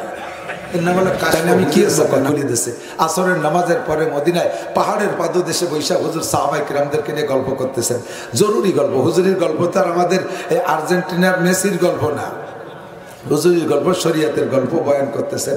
ইতিমধ্যে হুজুর বয়ানের ভিতরে ওই দিন জান্নাতের বয়ান করছেন আগে, জান্নাতের বয়ান করছেন আগে। হুজুরের স্বভাব হলো যখনই বয়ান করতেন জান্নাত জাহান্নাম, তখন শুধু জান্নাতের বয়ান করতেন না, আবার শুধু জাহান্নামের বয়ানও করতেন না, দুইটা বয়ান করতেন। কারণ শুধু জান্নাতের বয়ান করলে মানুষ অলস হয়ে যায়। একেবারে সহজ বুদ্ধি। এদিক থেকে মান কানা আখিরু কালামিহি লা ইলাহা ইল্লাল্লাহ ফাদাখালাল জান্নাহ, যেই ব্যক্তির জীবনের শেষ কলেমা হবে লা ইলাহা ইল্লাল্লাহ, ওই লোকটা বেহেশতে চলে যাবে। আগে আকাম কুকাম জেনা ব্যভিচারী চুরি ডাকাতি লুচ্ছমি বদমাইশি খুন খারাপি দাঁড়ায় মতে খাড়ায় খায় আইটি এটে পায়খানা করে বেড়া ক্যাডামস কারিতাস বিয়ারডবি স্বনির্ভর জাগরণী চক্র আশা পরিচিকা গ্রামীণ ব্যাংক যত যা কিছু আছে, সুদ ঘুষ মদ তাড়ি হিরোইন ভাং গাঁজা ফেন্সিডিল যত যা কিছু আছে সব করিয়া লাস্টে যে লা ইলাহা ইল্লাল্লাহ পড়ে বেহেশতে চলে গেছে। কি সহজ! এই খবর হযরত আবু হুরায়রা যাইয়া ওমরের কাছে এই হাদিসটা শুনেছে। আবু হুরায়রা কয় যে এমন একটা বাউলি দেশে হাতের একটা চুপকার এ মানুষের কলিবারা সব জন্য আইলছি হইয়া নামাজ কালাম বাদ দিয়ে শেষ কলিবার আশায় বসে থাকবে না, চুপকার। এই কইলে আবু হযরত ওমর রাদিয়াল্লাহু বিশাল লম্বা মানুষ ছিলেন, জোয়ান মানুষ, ওনার ওই হাতের একটা বাউলি আবু হুরায়রা সামলাতে পারেনি, উমড়িকে পড়ে গেছে। কান্তি কান্তি ওমর মারছে, হযরত ওমরের সাথে গেছে। ওমর তুমি মারছো কেন? কয় যে হুজুর ও এই সার্কুলার দিয়ে বেড়াচ্ছে যে জীবন ভরে আকাম কুকাম করে শেষে খালি কলেমা পড়িয়ে ভেস্তে যাবে, এই কথা কলি মানুষ নামাজ পড়বে, ভালো কাজ করবে? হুজুর কয় ওমর আল্লাহ আমারে শিখাই দিচ্ছে, তুমি রাগারাগি আর কেয়া কয় যে আল্লাহ যদি কয় তাতে আর আমার কথা কওয়ার কিছু চায় না, কিন্তু যদি এ কলিবারে তাকিল লুকায় মানুষে এই পরের ভরসা করে বসে থাকবে, যার কিছু করবে না। সহজ বুদ্ধি, সহজে বেসতে যায়, অতি সহজ আল্লাহ পাক ব্যবস্থা রেখেছেন। সাথে সাথে হুজুর জাহান্নামের বয়ান করতেন। আরে ভাই এদিক তাকান, জান্নাতে যাইতে কিন্তু মোটা নেকি লাগবে। জান্নাতে যাইতে নামাজের নেকি, রোজার নেকি, হজের নেকি, যাকাতের নেকি, তিলাওয়াতের নেকি, জিকিরের নেকি, ফিকিরের নেকি, তাহাজ্জুদের নেকি, ইশরাকের নেকি, আওয়াবিনের নেকি, শাস্তের নেকি, তবলিগের নেকি, সরমনের নেকি, মসজিদের নেকি, মাদ্রাসার নেকি, দানের নেকি, খয়রাতের নেকি, সব কোটি কোটি নেকি লাগবে জান্নাতে যাইতে। জাহান্নামে যাতে এবার মেলা কিছু লাগবে না, কিন্তু জাহান্নামে যাইতে একটা কথাই যথেষ্ট। কি কথাটা?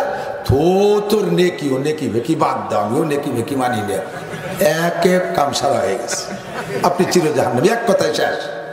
এদিক তাকান, আমার দিক তাকান, বোঝেন কথা, উদাহরণের কথা বোঝা যায় ভালো। একজন লোকের বেঁচে থাকতে অনেক খাবার লাগে না? আমরা তো অনেক খাই। আমি বেশ মনে হয় 20-22 বছর আগে একটা মাহফিলে গেছি এক জায়গা। ওই যে বাড়ি খানা খাচ্ছি, খানা খাওয়াইতেছেন যিনি খাদেমদারি করতেছেন বাড়িওয়ালা, উনি একজন সুবেদার, রিটায়ার্ড পারসন, বিডিআর থেকে সুবেদার, বিডিআর সুবেদার রিটায়ার্ড, খানা খাওয়াইতেছেন উনি।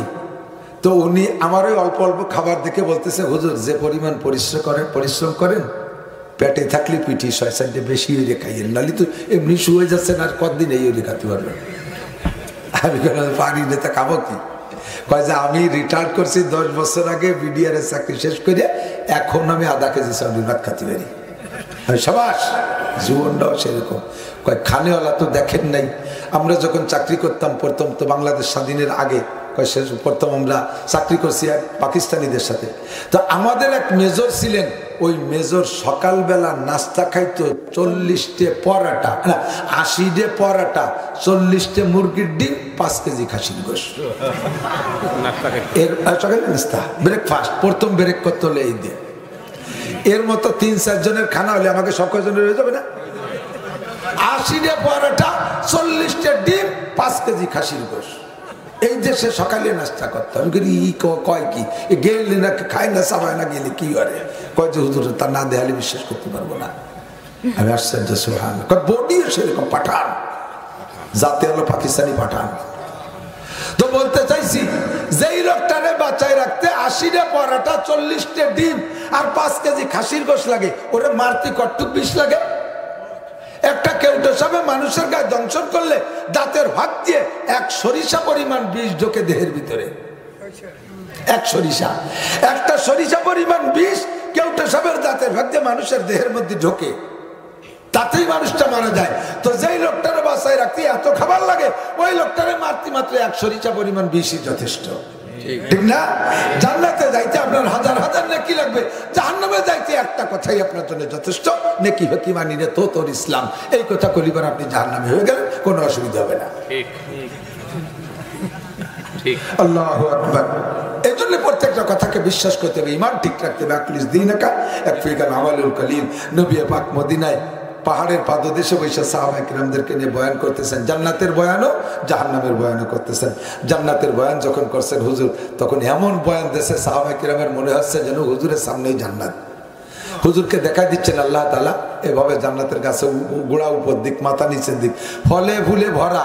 কখনো কখনো জান্নাত হাতের কাছে চলে আসে, ফল গাছের হাতের কাছে চলে আসে। হুজুর যেন ফল তুলবেন বুঝি বিধায় এরকম হাত সামনে বাড়ায়, আবার খালি হাতে ফিরে আসে। সাহাবায়ে কিরাম বলেন, হুজুর কেমন যেন কি ধরতে যাচ্ছেন, আবার খালি হাতে আসেন, ঘটনা কি?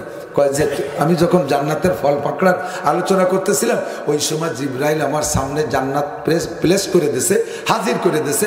আমি দেখতেছিলাম জান্নাতের গাছের গোড়া উপর দিক, মাথা নিচুমুখী, ফল ভরা। তা ভাবলাম যে একটা ফল ওখান থেকে তুলে রাখি, তোমাদের খাওয়াবো। যখনই হাত দেয় তুলতি, জিবরাইলটা টাইম দিয়ে সরাই নিয়ে যায়, আমার ধরতেই দেয় না। কয় যে হুজুর দুনিয়ায় বসে উম্মতের এই ফল খাওয়ানো যাবে না, বর্ণনা দিয়ে দেন, শুনবে, বিশ্বাস করবে, তার আপনারা জান্নাতে যেই ফলগুলো খাইতে পারবেন, ব্যবহার করতে পারবেন। একটু কন্যা সুবহানাল্লাহ। বললেন যে হুজুর এগুলো আপনাকে জিবরাইল বলতেছে, আপনি সেভাবে বলতেছেন? কয় না, কাশাফাল্লাহু বাইনা ইয়াদাইয়া, আল্লাহ পাক আমার সামনে খুলে দিয়েছে, আমি দেখতেছি। লম্বা আলোচনা। এরপরে হঠাৎ করে জাহান্নামের যখন বর্ণনা দিচ্ছেন, তখন হুজুর বর্ণনা দেওয়ার ফাঁকে একটা শব্দ আসছে, শব্দটা যেন নিচের থেকে আসছে, অপরিচিত একটা শব্দ। লোহায় লোহায় বাড়ি দিলে একটা শব্দ, কাঠে কাঠে বাড়ি দিলে আলাদা শব্দ, কতক্ষণ হাতে হাতে বাড়ি দিলে আলাদা শব্দ। সব শব্দ একরকম না, আবার সব লোহার বাড়িও একরকম শব্দ না, ঠিক কিনা? তো শব্দের ভিতরে পার্থক্য আছে। এই শব্দটা আসছে মাটির নিচ থেকে, একটা অপরিচিত শব্দ। পুরো মদিনাওয়ালারা কম্পিত, হয়তোবা সারা দুনিয়ায় যারা ছিল সকলেই শুনছে, সকলেই ভীত সন্ত্রস্ত, কাঁপতেছে। শব্দটা আসছে নিচের থেকে, আর জানে যে কিয়ামতে ইসরাফিল আলাইহিস সালামের সিংহার ফুঁকো আসবে কোন জায়গা থেকে, নিচের থেকে উঠবে। এই ভয়ে মদিনাওয়ালারা হুজুরের দিকে দৌড়ে চলে আসতেছে। সাহাবায়ে কিরাম তো বসাই গেছে, সবাই চক্ষু বন্ধ করে জিম ধরে গেছেন, হুজুরও চক্ষু বন্ধ করে বসছেন। ইতিমধ্যে সাহাবায়ে কিরাম বলতেছেন, ইয়া রাসূলুল্লাহ সামিতা সাউতান, হুজুর একটা শব্দ শুনেছেন? কয় যে হ্যাঁ আমি তো শুনেছি, তোমরা শুনেছ? জি হুজুর। সাহাবায়ে কিরাম বলে, আইয়ু সাউতিন ইয়া রাসূলুল্লাহ, হুজুর এটা কিসের শব্দ? হুজুর বললেন, এটা একটা শব্দ হলো আল্লাহ পাক রব্বুল আলামিন জাহান্নামের উপর থেকে একটা পাথর ছেড়ে দিয়েছে, ওই পাথরটা আজকে জাহান্নামের তলদেশে গিয়ে পড়লো, সেখান থেকে শব্দটা বেরিয়ে আসছে। হুজুর পাথরটা কতটুক? হুজুর বললেন, ওই পাথরটা কতটুক তোমরা তার ওজন মেপে দেখো। জমিনের উপরে যদি পাথরটা রাখা হইতো, আর সারা দুনিয়ার সমস্ত মানুষের যদি একসাথে পাথরটাকে উঁচা করার চেষ্টা করত, তাহলে জমিন থেকে 1 আঙ্গুল পরিমাণ উঁচু করতে পারতো না। এতটুকু ওজনের পাথরটা আল্লাহ পাক কবে ছাড়ছেন? এইটা কয় জাহান্নাম যেদিন উত্তপ্ত কমপ্লিট হয়ে গেছে, জাহান্নামকে তৈরি করা কমপ্লিট হয়ে গেছে, ওই দিন আল্লাহ পাক এই পাথরটাকে উপর থেকে ছেড়েছে। আর লক্ষ লক্ষ বছর যাইতে যাইতে আজকে পাথরটা নিচে গিয়ে পড়লো।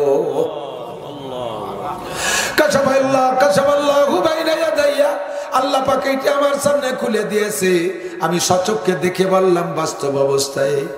সাহাবায়ে কিরাম পাগলের মতো কাঁদতেছে, হুজুর জাহান্নামের তলদেশ তাহলে কত গভীর? পদ্মা নদীর সমান হবে না? কথা কয় না, তার চেয়ে কম। এই পাথর লক্ষ লক্ষ বছর, এই প্লাস্টিকের বোতলটা ছেড়ে দিলে নিচে যেতে 1 সেকেন্ড লাগে না। আর ওই পাথর লক্ষ লক্ষ বছর পর্যন্ত যাইতে যাইতে তলে গেল, নিচেই গেল, তাহলে জাহান্নাম কত গভীর। সাহাবায়ে কেরাম কাঁদতেছে, হুজুর জাহান্নামে কি পুরো পেট ভরাই মানুষ থাকবে, সব জায়গায় কি মানুষ থাকবে নাকি আগুনের উপরে উপরে ভাসবে? হুজুর বললেন পুরো জাহান্নাম ভরা মানুষ থাকবে, নিচেও থাকবে উপরে থাকবে। সাহাবায়ে কেরাম তো দিল নরম, কাঁদতেছে পাগলের মতো, হুজুর তাহলে নিচেই যারা থাকবে তারা তো কেউ, তাদেরকে তো কেউ দেখবে না, উপরে যারা থাকবে আগুনের উপরে ভাসবে তাদেরকে তো 3 শ্রেণীর মানুষের চোখের সামনে পড়ার কারণে সুপারিশ করবে। হাদিসে আসছে ইয়াশফা ইয়াউমাল কিয়ামাতে সালাসা, আল্লাহর নবী বলেন কিয়ামতের ময়দানে 3 শ্রেণীর মানুষকে সুপারিশ করে করে জান্নাতে নেবে। আল আম্বিয়া, সমস্ত নবীরা তার উম্মতকে সুপারিশ, আর তারা সুপারিশ করিয়া তাদেরকে জান্নাতে নেবে। এই মানুষগুলো যারা জাহান্নামের অত তলদেশে পড়ে থাকবে তারা তো কাহারও চোখে পড়বে না। এই মানুষগুলোর কি উপায় হবে হুজুর? এই জায়গায় এই মানুষগুলোর কি উপায় হবে? আপনারা যদি কেউ জেল খেটে থাকেন, জেলখানায় যেয়ে থাকেন, তাদের অভিজ্ঞতা আছে, আমাকে সাক্ষী দিতে পারবেন যে জেলখানায় আপনারা হয়তো 2 মাস, 6 মাস, 1 বছর, 2 বছর, 5 বছর জেল খাটছেন।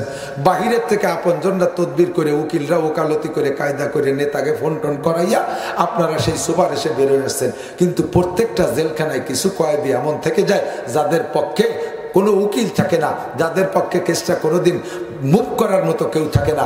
ওই চট্টগ্রাম ধরা পড়ছে যুবক, সেখান থেকে চালান হইতে হইতে হইতে হইতে আইসা মাদারীপুরের জেলখানায় পড়ে রয়েছে। তারা ওই জেলখানায় বুড়ো হবে, ওখানেই মরে যাবে, তাদের কোনোদিনও জামিন হবে না, এমন কিছু কয়েদি জেলখানায় থাকে। হুজুর এই জাহান্নামের তলদেশে যারা পড়ে থাকবে তাদের তো সেই অবস্থা। কোনো নবীও সুপারিশ করবে না, কোনো আলেমও তাদেরকে দেখবে না, কেউ তাদের সুপারিশ করবে না। এরা কারা?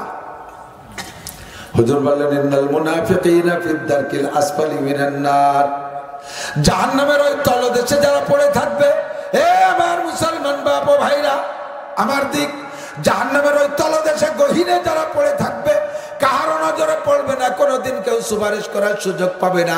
এই মানুষগুলোর উপাধি হলো মুনাফিক। আল্লাহ কা ইন্নাল মুনাফিকিনা ফিদ দারকিল আসফালি মিনান নার, দারক মানে একেবারে গভীর, জাহান্নামের একেবারে তল গভীরে যারা পড়ে থাকবে তারা হলো মুনাফিক। সাহাবায়ে কিরাম এবার চমকা খেয়ে উঠছে, ওগো নবী তাড়াতাড়ি বলেন মুনাফিক কারা, আমরা কি মুনাফিক কিনা, ওই তলদেশে পড়ে থাকবো কিনা? মুনাফিক কাকে বলে? কার ভিতরে কোন দোষ থাকলে তাকে আল্লাহ পাক মুনাফিক বলে একটু বলেন। আল্লাহ নবী বলেন আয়াতুল মুনাফিকে সালাসা, মুনাফিকের আলামত 3টা। সুবহানাল্লাহ না নাউজুবিল্লাহ। মুনাফিকের আলামত 3টা। সুবহানাল্লাহ, কথা হলো। মুনাফিকের আলামত কয়টা? একটু মস্ক করেন, কয়টা? আমি মুখ দিয়ে বলাচ্ছি, এজন্য কিয়ামতে অস্বীকার করতে পারবেন না।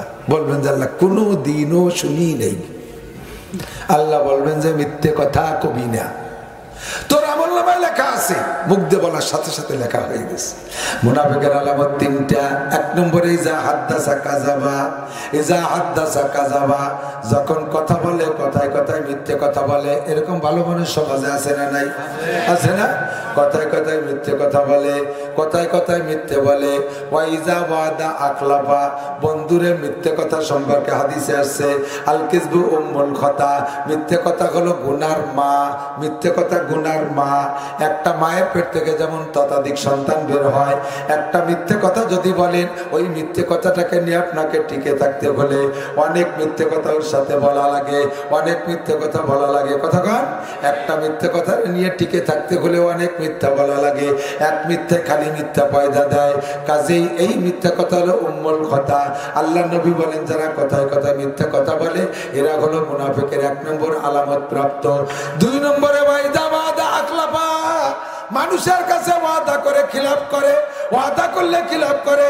দোকানের থেকে বাকি কিনা বেচা করে, আগামী শুক্রবারে দেব, বছরের মধ্যে আর শুক্রবার আসে না। এরকম কিছু ভালো ভালো কাস্টমার আছে না? এগে জ্বালায় দোকানদাররা দোকান বেচে কিনে সে পালাতে বাধ্য হয়, ব্যবসা বাণিজ্যরে সন্নীতি উঠে দেয়। আমাদের দেশের অনেক নেতারাও আছে নির্বাচনের আগে আমাদেরকে অনেক প্রলোভন দেয়, আমাকে ভোট দেন, দেখেন কি করে ছাড়িয়ে দেই, একেবারে রাস্তাঘাটে খাল বানায় দেবো, 12 মাস কাল নৌকো বেয়ে বেড়াতে পারবেন, একেবারে আমার পরিচয় গরিব দেখি ধরো যায়, দেখবেন কি করে ছেড়ে দেয়, একেবারে ডিজিটাল ইটাল ওটাল সেটাল বানায় দেবো, আসমান ভেঙে জমিনি নামাবো, লাঠির মধ্যে মুগুর ভরবো, আমার পরিচয় গরিব দুঃখী ধরে যায়। নির্বাচন হয়ে যাওয়ার পরে ওনারা ফোন করলি খালি আমি ডাকা, ফোন করলি ঢাকা, ফোন করলি ঢাকা, কে গরিব দুঃখী দরজা তো দূরের কথা, কে দরজাই পাওয়া যায় না, আছে না নাই কথা কান? ওয়াদা করে খিলাফ করে, ওয়াদা করে খিলাফ করে, এটা মুনাফিকের আলামত। এই ফাঁকে আর একটু কথা কয়ে যাই, জায়গায় জায়গায় কিছু কিছু ওয়াদা আমরা পারিবারিকভাবে কিছু ওয়াদা করি, খিলাফ করি। ছোট ছোট বাচ্চারা আছে, আব্বার খুব ভক্ত। এই মাহফিলি যখন আসার সময় হয় তখন আপনি রওনা দিচ্ছেন, ওই ছোট বাচ্চা আর গলা জড়, আব্বু আমার নিয়ে যেতে হবে, আমি নাসির হুজুরির ওয়াজ শুনতে যাবো, আমি মাহফিলি যাবো, আমি মজা খাবো, খাজা খাবো, বিস্কুট এই ইত্যাদি করে গলা জড়ায়। কিন্তু ওই রেটে নিয়ে আসলি তো আসার সময় ভ্যানে আসছেন, যার সময় তোর ভ্যান নাই, যাতে হবে আইটে নিজের রাত্রি খবর হয়ে যাবে, বন্দুক গাড়ি আটা যাবে নাকি? এন বন্দুক তো রেখে আসতে হবে। আসার সময় তারে ওয়াদা দিয়েছেন, আব্বু তুমি থাকো, তোমার জন্য খাবার কিছু নিয়ে আসবো, তোমার জন্য চকলেট নিয়ে আসবো, এটা আনবো, ওটা আনবো, এই করে তারে ভোলা ভালা দিয়ে তুই বাড়ির থেকে চলে আসছেন। আপনার বাড়ির সবাই ঘুমাই গেছে, কিন্তু ওইটা ঘুমাবে না, ও অপেক্ষায় আছে। আপনার স্ত্রীও ঘুমাই গেছে, আপনি কখন খাবারটা নিয়ে যাবেন রাত 2টার সময়, ততক্ষণ সজাগ। বাইরে উঠানে দাঁড়ায় কাজ দেওয়ার সাথে সাথে ওর মা উঠার আগেও দৌড়ে এসে দরজা খুলে দিয়েছে, আব্বু আমার খাবারটা দাও। আপনি তো আরে ভাই, আরে বাবা আমার কিন্তু মনে নাই। বাচ্চা কাচ্চার সাথে ধোঁকা দিয়েছেন, ফিরে দিন আসার সময় কিন্তু ওরে আর রাখি আসতে পারবেন না। এটাও কিন্তু গুনাহ, এটাও গুনাহ। এই ইমামে বুখারী রহমাতুল্লাহ আলাইহি এই রাশিয়ার বোকারা থেকে খবর পাইছে যে ইরাকে এক লোকের কাছে একটা হাদিস আছে, ইরাকে এক লোকের কাছে একখান হাদিস আছে, সহিহ হাদিস, আল্লাহ নবীর একটা সহিহ হাদিস আছে। এই ইমাম বুখারী 3000 কিলোমিটার পথ পায়ে হেঁটে অতিক্রম করে গেছে সেই হাদিস খান আনতে। আমরা সাওয়ানেহে বুখারীর মধ্যে পড়াই থাকি। এবার যাইয়া খুঁজতে খুঁজতে ওই লোকটারে পেয়েই গেছে, হাদিসওয়ালাকে। এখন বলতেছে, ভাই আমি আসছি রাশিয়ার বোখারা থেকে, আমার নাম মোহাম্মদ ইবনে ইসমাইল, আমি শুনেছি আপনার কাছে আল্লাহ রসুল একখান সহিহ হাদিস আছে, সত্য নাকি? বলে হ্যাঁ জি আছে আছে আছে, আপনাকে বলবো, রাখেন, অপেক্ষা করেন। আমার এই ঘোড়াটা ছুটে গেছে, ঘোড়াটার একটু ধরে বাঁধিয়ে নেই। কারণ ঘোড়াটারে ধরার জন্য উনি এক মুঠ ঘাস ধরছে ঘোড়ার মুখে, তো ঘোড়া তোর মাঠ ভরে দৌড়ে বেড়াচ্ছিল। যখন ওই ঘাস দেখছে, ঘোড়াটা দৌড়ইয়া ওনার কাছে আসছে। উনি ঘোড়ার গলায় রশি বাঁধে গাছের সাথে বাঁধে তুইছে, ঘাস মুঠ খাইতে দেয় নাই, ঘাসমুট ইমামে বুখারী ওই দেখে ওনার সাথে আর কথাবার্তা না কয়ে, ভাই জান আসি, আসসালামু আলাইকুম। 3000 মাইল হাইটে গেছে, আবার সেই 3000 মাইল ফিরে চলে যাবে। ওই লোকের কাছ থেকে হাদিস নেবে না, কয় যে আমার কাছে সহিহ হাদিস আছে, আপনি নীতি আসলে নেবেন না? কয় না না, তোর মতো ধোঁকাবাজের কাছ থেকে হাদিস নেব না। এই তুই এখন খাওয়াইছ তখন খাওয়াইছ, এই গাছ তো ঘোড়ারে খাওয়াবি, এখন ঘোড়ারে লোভ দিয়ে যে খাতি না দিয়ে তুই ধোঁকা দিছিস। তুই ঘোড়ার সাথে যদি প্রতারণা করতে পারিস, তা রসুলের সহিহ হাদিস তোর কাছে থাকবে, এর গ্যারান্টি কি? ঠিক কিনা? কের সাথে প্রতারণা করবে না, প্রতারণাই হলো মুনাফিকি। ওয়াদা আকলাফা, ওই যে ওয়াদা আকলাফা, ওয়াদা করো। আমাদের মেম্বার চেয়ারম্যান ভাইদেরকে আমি বলবো, ভাই আপনার এত লম্বা গল্প দেওয়ার কি দরকার? আমার চেয়ারম্যান বানান, মেম্বার বানান, এই করবো সেই করবো এই করবো, কিচ্ছু বলার দরকার নেই। আপনি বলবেন আমাকে যদি চেয়ারম্যান বানান বা মেম্বার বানান, তাহলে আপনাদের ন্যায্য হক সরকার কাছ থেকে আমার হাতে যেটা আসবে এইটা আপনারা পাই টু পাই পাবেন। যদি 10 আসে 10, 1 আসলে 1, 1000 আসলে 1000। আমি বাড়ি বেশি আপনাকে খাওয়াতে পারবো না, কথা কর না কেন? ঠিক না? আমি ওই নির্বাচনের পরে, গত ইউনিয়ন নির্বাচনের পরে যশোর এক জায়গা মাহফিলি গেছি, না ভুল বলছি, খুলনার ওই পাশে পাইগাছার ওই ধারে। তো চেয়ারম্যান সাহেব নতুন চেয়ারম্যান হয়ে আইছে স্টেজে, তো ওনার একটু ওয়াজ করতে দিয়েছে আমার আগে। তো চেয়ারম্যান কইতেছে কি, হুজুর কি ওয়াজ বা করবো, কত কায়দা বায়দারে চেয়ারম্যান হয়েছি এ তো সবাই জানে। তা হুজুরি আমি একটা ওয়াজই করি নাকি, সবাইকে বলে দিয়েন আমার যেন ওয়াজে দাওয়াত না দেয়, আর এই বিয়ে শাদিতে যেন দাওয়াত না দেয়, এটুকু টুকু দিয়েন। আজকে এক রাত্রে 5 জায়গা ওয়াজ করতে গেছি হুজুর। চেয়ারম্যান মানুষ 200, 500, 1000 দিলি তো দাম হয় না। 5 জায়গা 5000 টাকা দিছি, 25000 দিনই। 5 জায়গা বিয়ে খাতে গেছি, সে জায়গায় 1000 উড়িয়ে দিছি, তাতে 5000। এই 30,000 টাকা ডেলি সরকার আমারে দেয়। আর ভাকে টন বেসরি, মন বেসরি, গম চুরিয়ে বেসরি, তা আবার তা নিয়ে মামলা আনবে। কোন হুজুর আমার দাওয়াত দেওয়া যাবে কিনা? ওদিকে আমার নির্বাচনের আগে আমার কাছ থেকে 50 লাখ টাকা খাইছে এই ভোটার রাই। তাই আমি কি করবো? কেন আমি কয়ে দিলাম যে আপনার ওই 50 লাখ টাকা উঠানোর আগে আপনি খাতি থাকবেন। এই 50 লাখ টাকা উঠা পর্যন্ত কেউ চাইতে পারবে না, কারণ চেয়ারম্যানকে চাইতে ভোটাররা দুর্নীতিবাজ বেশি, ভোট বিক্রি করে টাকা খাইছে। কথা কন, 1000, 2000, 5000 টাকা করে চেয়ারম্যানের কাছ থেকে খাইছো, সেই চেয়ারম্যানের কাছে এখন চাও কে? এটা অন্যায় করেছো। ভোট বিক্রি করে হারাম জায়গা, হারাম টাকা, ভোট বিক্রি করার টাকা হারাম, সুয়ারের পায়খানা খাওয়ার মতো হারাম, মদ খাওয়ার মতো হারাম, নিজে পায়খানা করে ময়লা খাওয়ার মতো হারাম। ফাঁকে ফাঁকে যাইয়ে খালি নেতাকে সমালোচনা, নিজের আত্মসমালোচনা করার দরকার। যা বলতে চাইছি ভাই, আপনার ওই মোটা ওয়াদা দেওয়ার দরকার নেই। ওয়াদা করলে খেলাপ করি, এটা হলো আমাদের মুনাফিকের আলামত। আমরা আল্লাহর কাছে একটা ওয়াদা করছি, এদিক থেকে